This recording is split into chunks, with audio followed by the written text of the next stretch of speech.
नमस्कार बच्चों, कैसे हो आप सब। आशा करता हूँ आप सब अच्छे होंगे।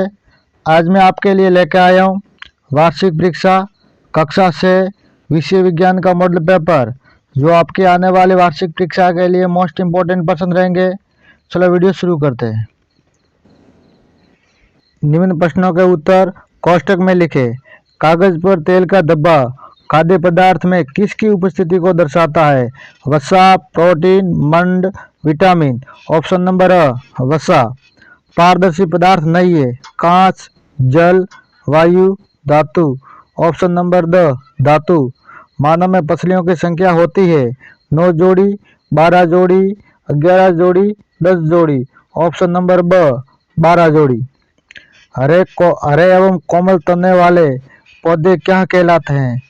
झाड़ी, शाक, पेड़, विसर्पी लता। ऑप्शन नंबर ब शाक। किस पौधे की पत्तियां सोने पर अचानक सिकुड़ जाती है? नागफनी, गुल मेहंदी, केजुराइना, देवदार। ऑप्शन नंबर ब गुल मेहंदी।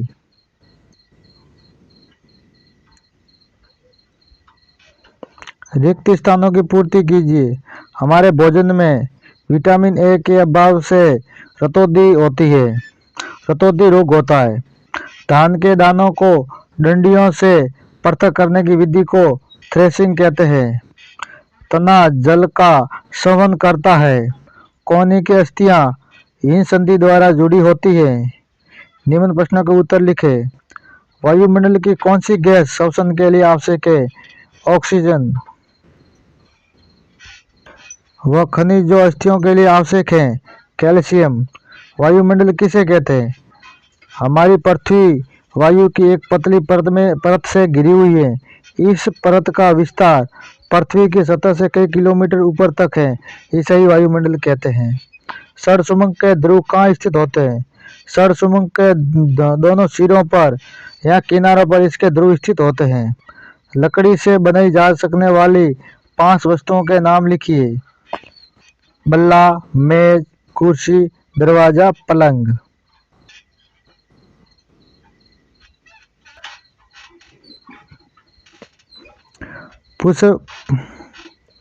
पुष्प के विभिन्न भागों के नाम लिखिए।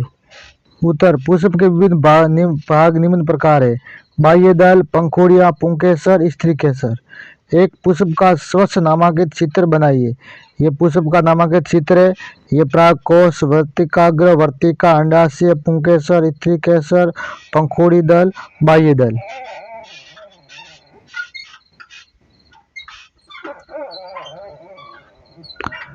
घोंघे की गति के विषय में लिखिए। घोंघे की पीठ पर एक गोल संरचना होती है जो कवच कहलाती है। घोंघे के कवच के छेद से एक सिर तथा दृढ़ पेशियों से बना पैर वह बाहर निकलता है और इस पेशी पाद या पैर की सहायता से ही गति करता है। पौधे प्रजनन किस प्रकार करते समझाइए। उत्तर। जंतुओं की तरह पौधे में भी प्रजनन भिन्न भिन्न तरीके से होते हैं।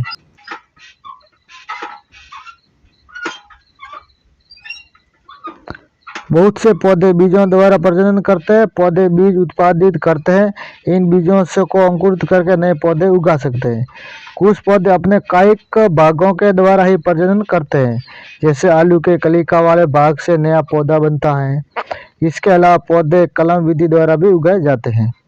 पारदर्शी, अपारदर्शी एवं पारभासी वस्तुओं के विषय में लिखिए। पारदर्शी ऐसी वस्तु है जिसके आर पार आसानी से देखा जा सकता है और पारदर्शी वस्तुएं कहलाती है। ये वस्तुएं प्रकाश को अपने से होकर जाने देती है, जैसे कि कांच, जल, वायु आदि। परभासी ऐसी वस्तुएं जिनके आर पार तो देख सकते हैं पर स्पष्ट नहीं, उसे पारभासी वस्तु कहलाती है। ये प्रकाश के कुछ भाग को ही अपने से गुजरने देती है, जैसे स्वतंत्र, प्लास्टिक, स्केल आदि।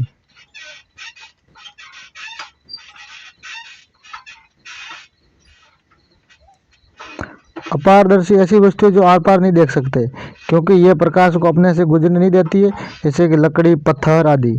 विद्युत परिपथ क्या है? इसमें स्थित बल्ब कब दीप्त होता है? विद्युत सेल के एक टर्मिनल को तार द्वारा बल्ब से होते हुए विद्युत सेल के दूसरे टर्मिनल से जोड़ा जाता है। इस प्रकार की विद्युत व्यवस्थाएं विद्युत परिपथ कहलाती है। परिपथ में बल्ब केवल तभी दीप्त होता है जब परिपथ में विद्युत धारा प्रवाहित होती है। इस प्रकार विद्युत परिपथ विद्युत सेल के दो टर्मिनलों के बीच विद्युत प्रवाह विद्युत धारा के संपूर्ण पथ को दर्शाता है। वायु किस प्रकार उपयोगी है, स्पष्ट कीजिए। वायु अनेक प्रकार से महत्वपूर्ण है, जैसे वायु में उपस्थित ऑक्सीजन श्वसन और दहन आदि के लिए आवश्यक है। वायु में उपस्थित कार्बन डाइऑक्साइड का उपयोग करके पादप अपना भोजन बनाते हैं। वायु पवन चक्की को चलाने में सहायक है। पवन चक्की का उपयोग ट्यूबवेल से पानी निकालने, आटा चक्की चलाने तथा विद्युत उत्पादन में होता है। वायु नावों को चलाने में ग्लाइडर, पैराशूट और हवाई जहाज के संचालन में सहायता करती है। पक्षी तथा चमगादड़ कीड़े वायु की उपस्थिति के कारण ही उड़ पाते हैं। वायु बहुत से पौधों के बीजों तथा फूलों को परागकणों को इधर उधर फैलाने में सहायता करती है। वायु जल चक्र में भी विशेष भूमिका निभाती है।